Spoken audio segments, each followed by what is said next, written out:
찬송가 330장 함께 찬양 드리겠습니다. 어둠 밤 시대니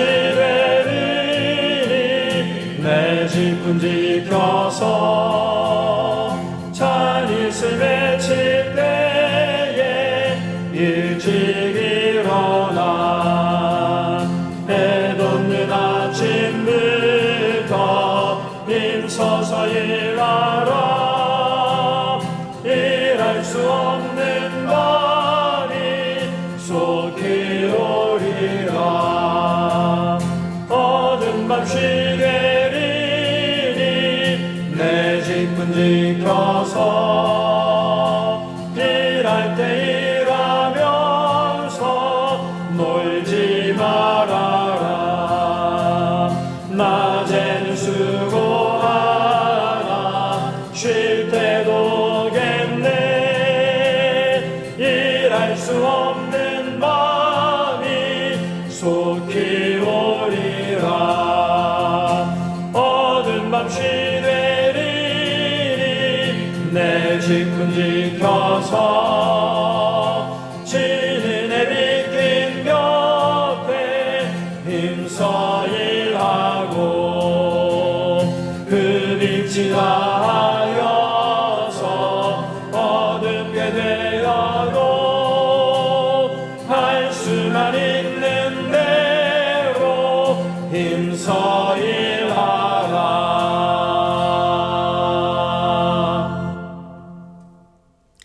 함께 기도하겠습니다.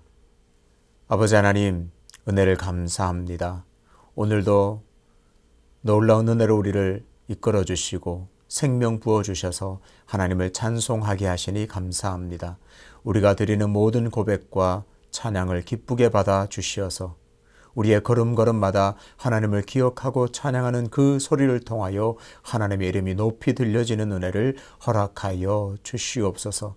우리가 무엇을 하든지 무엇을 먹든지 마시든지 어떤 일을 하든지 하나님의 기쁨과 영광을 위해 일하며 살 때에 하나님께서 영광 받으시는 그 모습으로 인하여 우리가 함께 즐거워하며 기뻐할 수 있는 복된 삶이 될 수 있도록 인도하여 주시옵소서.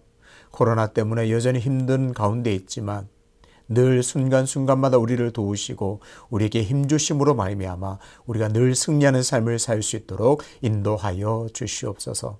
아버지 하나님, 특별히 가정마다 우리 성도님들 가정마다 여러 가지 질병으로 인하여 어려움을 당하고 고통 가운데 있는 성도들이 있습니다. 하나님께서 치료의 손길을 허락하여 주시어서 속히 낫게 하시고 속히 회복되는 은혜를 허락하여 주시옵소서. 그래서 마음껏 주의 성전을 드나들며 하나님께 예배하며 하나님을 찬송할 수 있는 복의 복을 허락하여 주시옵소서. 아버지 하나님, 겸손한 마음으로 하나님의 말씀 앞으로 또 나아갑니다. 하나님 말씀의 깊은 은혜를 허락하시고 깨달음 허락하여 주시어서 그 말씀대로 살아낼 수 있는 믿음 또한 허락하여 주시옵소서. 그 말씀을 삶으로 살아낼 때에 그 모든 것을 통하여 하나님 큰 영광 받아 주시옵소서. 예수님의 이름으로 기도하옵나이다. 아멘. 오늘 우리에게 주시는 하나님의 말씀은 데살로니가 후서 2장 13절부터 3장 18절까지입니다. 주께서 사랑하시는 형제들아, 우리가 항상 너희에 관하여 마땅히 하나님께 감사할 것은 하나님이 처음부터 너희를 택하사 성령의 거룩하게 하심과 진리를 믿음으로 구원을 받게 하심이니, 이를 위하여 우리의 복음으로 너희를 부르사 우리 주 예수 그리스도의 영광을 얻게 하려 하심이니라. 그러므로 형제들아, 굳건하게 서서 말로나 우리의 편지로 가르침을 받은 전통을 지키라. 우리 주 예수 그리스도와 우리를 사랑하시고 영원한 위로와 좋은 소망을 은혜로 주신 하나님 우리 아버지께서 너희 마음을 위로하시고 모든 선한 일과 말에 굳건하게 하시기를 원하노라.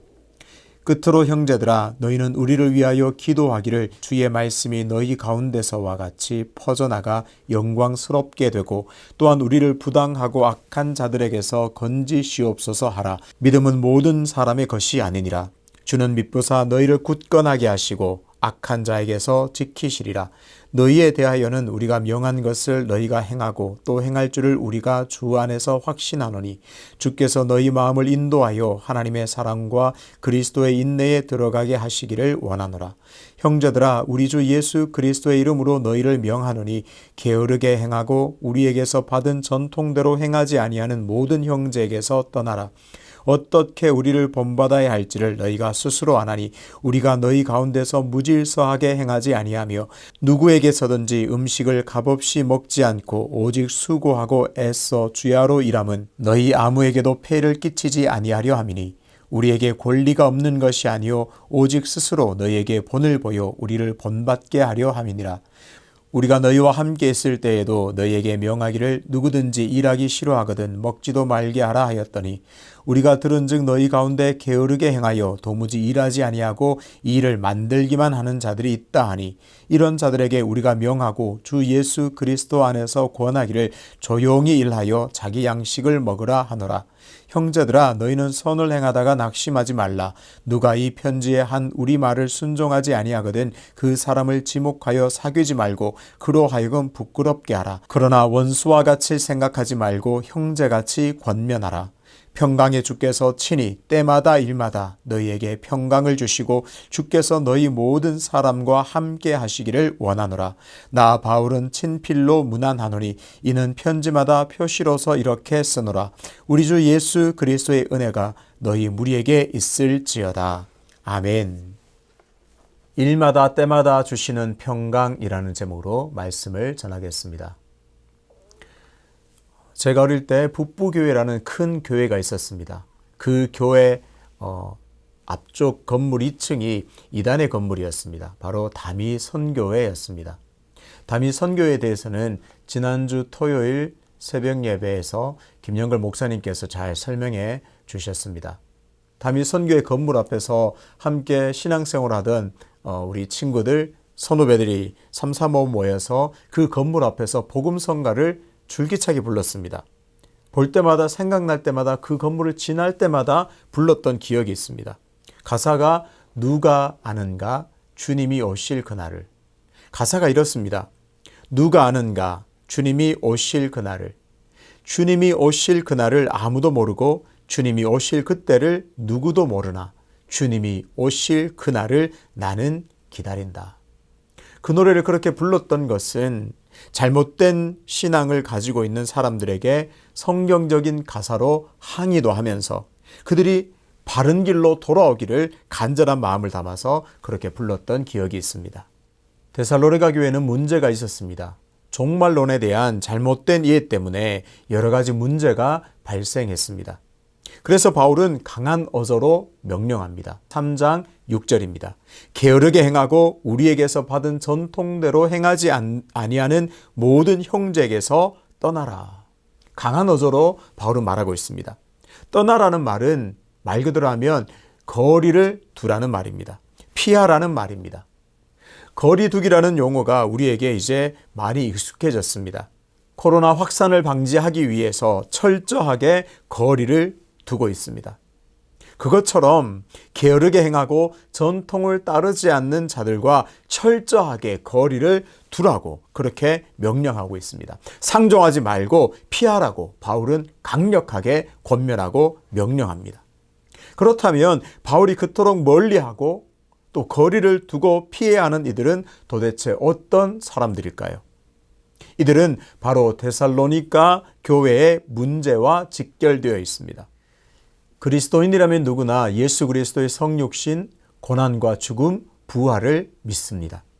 이것은 기독교 진리의 핵심 내용입니다. 그리고 예수 그리스도의 재림을 믿습니다. 당시도 마찬가지입니다. 예수께서 나를 위해서 이 땅에 오시고 고난과 죽음을 당하시고 3일 만에 부활하신 것을 확실히 믿었습니다. 그리고 예수께서 반드시 다시 오신다는 것도 믿었습니다. 열렬하게 믿었습니다. 오죽했으면 초대교회 성도들의 인사가 마라나타, 주 예수여 어서 오시옵소서 였습니다. 주님이 다시 오시는 것이 그들의 간절한 소망이었습니다. 예수님께서 다시 오셨으면 좋겠다. 제발 예수님께서 속히 오셨으면 좋겠다. 그것이 일상에서 나누는 인사가 되었습니다. 재림을 믿고 기다리는 것 좋은 일입니다. 예수님께서 속히 오신다고 믿는 것 괜찮습니다. 좋습니다. 물론 주님께서 오시는 시기와 때는 알지 못합니다. 이 재림이 곧 머지않아 가까운 미래에 일어날 것이라고 잘못 이해한 사람들이 많았습니다. 그런데 여기까지도 괜찮습니다. 여기까지도 양보할 수 있습니다. 주님께서 다시 오리라 약속하셨으니 반드시 다시 오십니다. 또 속히 곧 오신다고 믿는 것까지도 괜찮습니다. 재림을 늘 의식하면서 내일이나 모레나 곧 언제 예수님께서 다시 오실지 모르니까 늘 긴장하면서 깨어있는 신앙생활을 할 수 있습니다. 문제는 예수께서 곧 재림하신다고 믿으면서 일상을 놓아버린 것입니다. 이것이 문제입니다. 예수께서 곧 오실 거니까 일하고 노동하고 내가 일상에서 해야 될 많은 일들을 놓아버린 것, 하지 않는 것, 그것이 잘못입니다. 바울은 이런 주장을 하는 사람들을 게으르다 그렇게 부르고 있습니다. 7절의 내용을 보아서는 무질서한 자들이라 할 수 있습니다. 결국 재림, 종말이 임박했다고 주장하는 이들이 게으르게 행하고 일하지 않으면서 교회를 어지럽게 하고 무질서하게 만들었습니다. 바울은 이러한 자들과 함께하거나 그들을 따르지 않게 하기 위해서 자신들을 본받으라 그렇게 명령합니다. 사역을 감당하는 내내 열심히 일하면서 복음을 전했음을 강조합니다. 아무에게도 폐해를 끼치지 않게 하기 위해서 열심히 일하면서 복음을 전한 자신들을 본받으라고 강력하게 권면합니다. 당시에 여러 지역을 순회하던 그리스 로마 철학자들과 또 종교 교사들은 4가지 방식으로 필요한 것을 공급받았습니다. 첫 번째는 자신을 파송한 단체나 교회에 필요한 모든 비용을 청구를 했습니다. 두 번째는 방문한 지역의 부유한 집에 머물면서 필요한 것들을 후원받았습니다.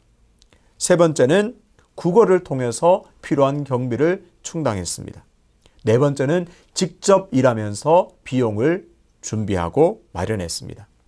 당시의 종교교사들은 이 4번째 방식을 가장 수치스럽게 생각했습니다. 상식적으로 생각해봐도 4번째 방법은 참 능력이 없어 보입니다. 단체나 그 교회로부터 후원도 받지 못하고 부유한 집에 머물면서 후원을 받지 못하고 심지어 국어를 해서도 뭔가를 충당하면 될 텐데 직접 일해서 비용을 마련한 것을 가장 수치스러운 것이라 그렇게 생각했습니다. 그러므로 바울이 교회로부터 후원을 받을 수 있는 권리가 있음에도 불구하고 그 권리를 행사하지 않고 직접 일한 것은 특별한 일이었습니다. 9절에서 이렇게 말합니다. 우리가 권리가 없는 것이 아니다. 오직 너희에게 본을 보여 우리를 본받게 하려 함이니라. 그렇습니다. 바울 일행은 권리가 있었습니다. 재정적 후원을 청구하고 받을 권리가 있었음에도 불구하고 그 권리를 포기하고 직접 일했습니다. 당시에 사람들이 수치스럽게 생각하는 그 방법을 취하고는 폐해를 끼치지 않게 하고 또 데살로니가 교회에 본을 보이기 위해서 열심히 일했습니다. 다시 6절로 돌아가 보겠습니다.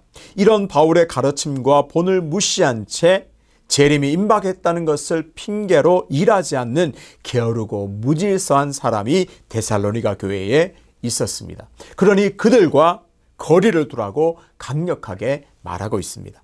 바울은 데살로니가에 있을 때 교훈했던 내용을 상기시킵니다.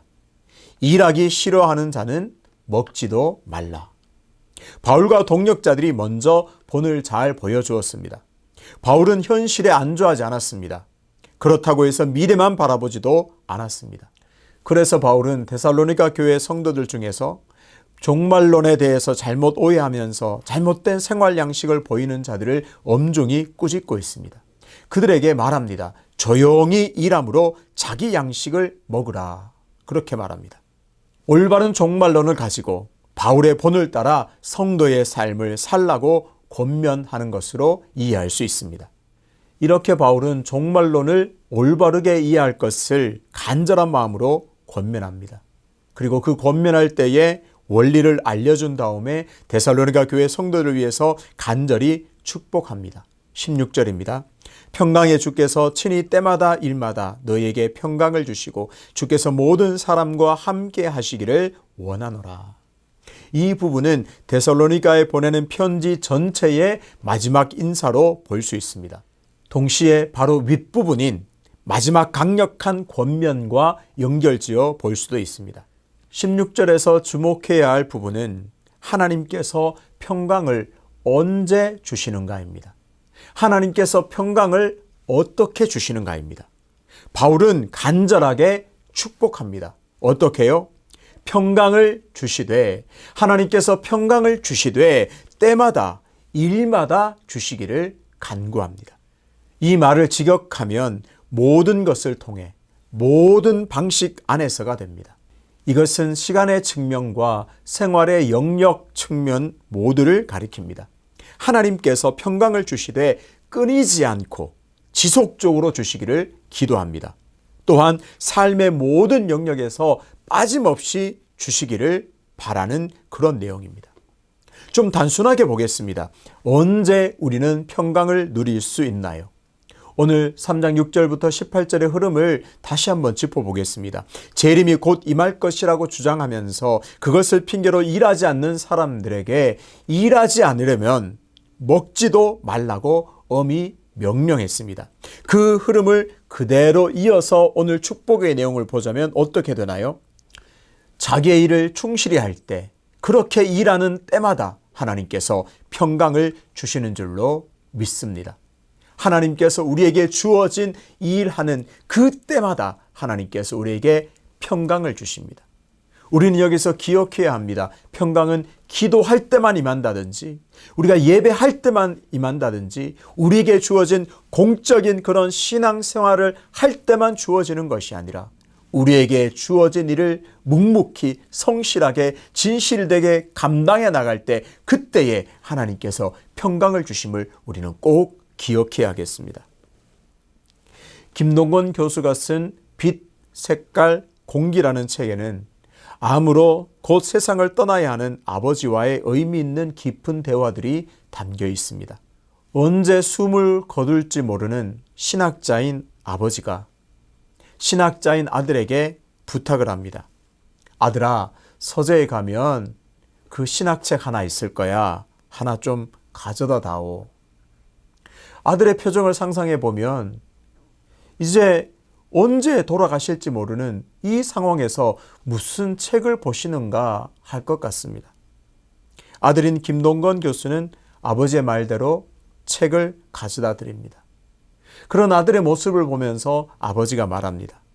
왜 그런 표정을 하고 있느냐? 언제 죽을지 모르는 이 상황에 무슨 책을 읽느냐? 그렇게 생각하는 것이냐? 그 다음 말이 저는 잊혀지지가 않습니다. 인생이란 마지막 주어진 그 시간조차도 최선을 다해서 진리를 향해 달려 나아가는 것이다. 그렇습니다. 암으로 이제 오늘, 내일, 아니 지금 당장 언제 죽을지 모를 그 상황 속에서도 신학자인 그 아버지는 끊임없이 그 상황 속에서도 진리를 탐구했습니다. 하나님의 진리가 무엇인지를 묻고 따라가고 연구했습니다. 그 모습이 우리가 기억해야 할 모습입니다. 그런 말이 있습니다. 그리스도인들은 늘 하늘에 소망을 두고 살지만 이 땅에 두 발을 딛고 서 있는 사람들이다. 그렇습니다. 어쩌면 이 말이 예수 그리스도의 재림을 늘 고대하고 소망하면서 살아야 하는 그 그리스도인들의 모범적인 삶의 방식을 잘 표현해 주는 것 같습니다. 코로나 때문에 많은 어려움을 겪고 있습니다. 하지만 코로나의 긍정적인 측면을 들자면 일상이 얼마나 소중한지를 우리에게 깨닫게 해주었습니다. 우리에게는 예수 그리스도께서 다시 오시겠다고 하는 살아있는 약속이 있습니다. 그 날을 오늘도 붙들고 소망하면서 우리에게 주어진 일에 성실하게 최선을 다하는 삶을 살아야겠습니다. 그렇게 일상에 최선을 다하는 삶을 살 때, 그렇게 그 일마다 때마다 부어주시는 하나님의 놀라운 평강을 오늘도 풍성하게 누리게 되시기를 주님의 이름으로 축복합니다. 아버지 하나님, 우리에게는 여전히 주님께서 다시 오시겠다고 하는 그 살아있는 약속이 있습니다. 하지만 데살로니가 교회의 어리석은 자들처럼, 게으른 자들처럼, 담임 선교회 같은 그런 사람들처럼 오직 재림을 핑계로 일상을 놓아버린 삶을 사는 것이 아니라, 하늘에만 소망을 두고 사는 것이 아니라 두 발 딛고선 내 일상에서 주어진 일에 최선을 다하는 삶을 살 때에 그때마다 일마다 부어주시는 평강을 오늘도 마음껏 누리는 우리 모두가 될 수 있도록 은혜의 은혜를 허락하여 주시옵소서. 연하여 주님 가르치신 기도로 기도하오니 하늘에 계신 우리 아버지, 아버지의 이름을 거룩하게 하시며 아버지의 나라가 오게 하시며 아버지의 뜻이 하늘에서와 같이 땅에서도 이루어지게 하소서. 오늘 우리에게 일용할 양식을 주시고 우리가 우리에게 잘못한 사람을 용서하여 준 것 같이 우리 죄를 용서하여 주시고 우리를 시험에 빠지지 않게 하시고 악에서 구하소서. 나라와 권능과 영광이 영원히 아버지의 것입니다. 아멘.